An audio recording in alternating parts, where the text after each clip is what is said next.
Tamil Nadu CM ಕಚೇರಿಯಲ್ಲೇ ಅಧಿಕಾರಿ reels ಮುಖ್ಯಮಂತ್ರಿ ಸ್ಥಾನ ಅಂದ್ರೇನು ಅದರ ಗತ್ತೇನು ಆದ್ರೆ ಇಲ್ಲಿ ಕೂತ್ಕೊಂಡು ರೀಲ್ಸ್ ಮಾಡ್ತಾರೆ ತಮಿಳುನಾಡು ಸಿಎಂ ಕಚೇರಿಯಲ್ಲೇ ಅಧಿಕಾರಿಯ ರೀಲ್ಸ್ ಮುಖ್ಯಮಂತ್ರಿ ಸ್ಥಾನ ಅಂದ್ರೇನು ಅದರ ಗತ್ತೇನು ಅದಕ್ಕಿರುವಂತ ರೆಸ್ಪೆಕ್ಟ್ ಎಂತದ್ದು ತಮಿಳುನಾಡು ಸಿಎಂ ಕುರ್ಚಿಗೂ ಮರ್ಯಾದೆ ಇರಲ್ವಾ ತಮಿಳುನಾಡು ಸಿಎಂ ಮುಂದೆಯೇ ಸೆಲ್ಫಿ ವಿಡಿಯೋ ಸಿಎಂ ಚೇಂಬರ್ನಲ್ಲಿ ಕುಳಿತು ರೀಲ್ಸ್ ಮಾಡಿದ ಅಧಿಕಾರಿ ಅದೇನು ಸಿಎಂ ಕಚೇರಿಯೋ ಅಥವಾ ಬಸ್ ಸ್ಟ್ಯಾಂಡು ಅಂತ ಜನ ಆಕ್ರೋಶ ವ್ಯಕ್ತಪಡಿಸ್ತಾ ಇದ್ದಾರೆ ವಿಕಲಚೇತನ ಸಂಘದವರನ್ನ ಸಭೆಯ ವೇಳೆ ವಿಡಿಯೋ ಮಾಡಿರುವಂತ ಓರ್ವ ಅಧಿಕಾರಿ ವಿಡಿಯೋ ತೆಗೆದು ಸಾಮಾಜಿಕ ಜಾಲತಾಣದಲ್ಲಿ ಪೋಸ್ಟ್ ಹಾಕಿದ್ದಾರೆ ವಿಡಿಯೋ ಮಾಡುತ್ತಿದ್ದರೂ ಆಕ್ಷೇಪ ವ್ಯಕ್ತಪಡಿಸದ ವಿಜಯ್ ಭದ್ರತಾ ಲೋಪವಾಗಿದೆ ಎಂದು ಕಿಡಿಕಾಡುತ್ತಿರುವ ಫ್ಯಾನ್ಸ್ ತಮಿಳುನಾಡು ಸಿಎಂ ಕಚೇರಿಯಲ್ಲಿ ಅಧಿಕಾರಿಯ ರೀಲ್ಸ್ ಹುಚ್ಚಾಟ ಮುಖ್ಯಮಂತ್ರಿ ಸ್ಥಾನ ಅಂದ್ರೆ ಏನು ಅದ್ರ ಗತ್ತೇನು ಅದಕ್ಕಿರುವಂತ ರೆಸ್ಪೆಕ್ಟ್ ಏನು ಆ ಕುರ್ಚಿಗೆ ಕೊಡಬೇಕಾದಂತ ರೆಸ್ಪೆಕ್ಟ್ ಏನು ಸಿಎಂ ಮುಂದೆ ಸೆಲ್ಫಿ ವಿಡಿಯೋ ಸಿಎಂ ಚೇಂಬರ್ನಲ್ಲಿ ಕುಳಿತು ರೀಲ್ಸ್ ಮಾಡಿದ ಅಧಿಕಾರಿ ಅದೇನು ಸಿಎಂ ಕಚೇರಿಯೋ ಬಸ್ ಸ್ಟ್ಯಾಂಡು ವಿಕಲಚೇತನ ಸಂಘದವರನ್ನ ಭೇಟಿಯಾಗಿದ್ದ ಸಿಎಂ ವಿಜಯ್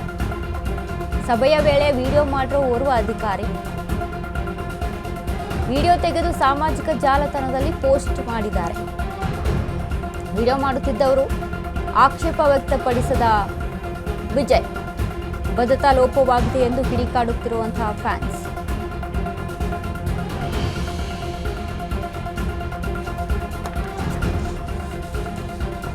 ವಿಕಲಚೇತನ ಸಂಘದವರನ್ನ ಭೇಟಿಯಾಗಿದ್ದ ಸಿಎಂ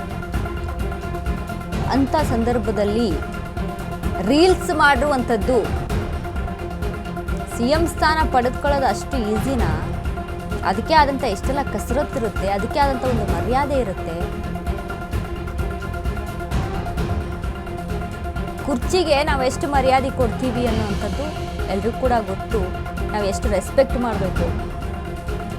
ಅವರ ಸ್ಥಾನಮಾನವನ್ನು ಗುರುತಿಸುತ್ತೆ ಅದು ಎಸ್ ವಿಡಿಯೋ ಮಾಡ್ತಾ ಇರುವಂಥವ್ರು ಸಿಎಂನ ಭೇಟಿಯಾದಂಥ ಸಂದರ್ಭದಲ್ಲಿ ವಿಡಿಯೋ ಮಾಡ್ತಾ ಇದ್ದಾರೆ ರೀಲ್ಸ್ ಮಾಡ್ತಾ ಇದ್ದಾರೆ ಅಂದರೆ ಕೆಲವೊಂದು ಸರ್ಕಾರಿ ಕಚೇರಿಗಳಲ್ಲಿ ಒಂದಿಷ್ಟು ರೂಲ್ಸ್ ಆ್ಯಂಡ್ ರೆಗ್ಯುಲೇಷನ್ಸ್ ಇರುತ್ತೆ ಎಲ್ಲಿ ಹೇಗಿರಬೇಕು ಎಲ್ಲಿ ಯಾವ ರೀತಿಯಾಗಿ ವರ್ತನೆ ಮಾಡಬೇಕು ಅನ್ನುವಂಥ ವಿಚಾರಕ್ಕೆ ಸಂಬಂಧಪಟ್ಟಂತೆ ರೀಲ್ಸ್ ಮಾಡೋದು ತಪ್ಪಲ್ಲ ಆದರೆ ಎಲ್ಲಿ ಮಾಡ್ತೀವಿ ನಾವು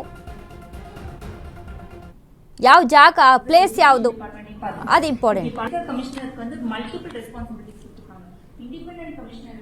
ஒரே ஒரு கமிஷனரா மட்டுமே இருந்தா மட்டும்தான் அது வந்து அந்த அந்த வேலைகளை செய்ய முடியும் அவருக்கு வந்து வேற பல ரெஸ்பான்சிபிலிட்டி சென்டர் ஆஃப் எக்ஸலன்ஸையும் பார்த்துக்கணும் எஜுகேஷன் டிபார்ட்மெண்ட்டையும் பார்த்துக்கணும் இப்படி பல கமிஷனருக்கு வந்து மல்டிபிள் ரெஸ்பான்சிபிலிட்டிஸ் கொடுத்துருக்காங்க இண்டிபெண்டன்ட் கமிஷனர் இருக்கணும் ஒரே ஒரு கமிஷனரா மட்டுமே இருந்தா மட்டும்தான் அது வந்து அந்த அந்த வேலைகளை செய்ய முடியும் அவருக்கு வந்து வேற பல ரெஸ்பான்சிபிலிட்டி சென்டர் ஆஃப் எக்ஸலன்ஸையும் பார்த்துக்கணும் எஜுகேஷன் டிபார்ட்மெண்ட்டையும் பார்த்துக்கணும் இப்படி பல கமிஷனருக்கு வந்து மல்டிபிள் ரெஸ்பான்சிபிலிட்டிஸ்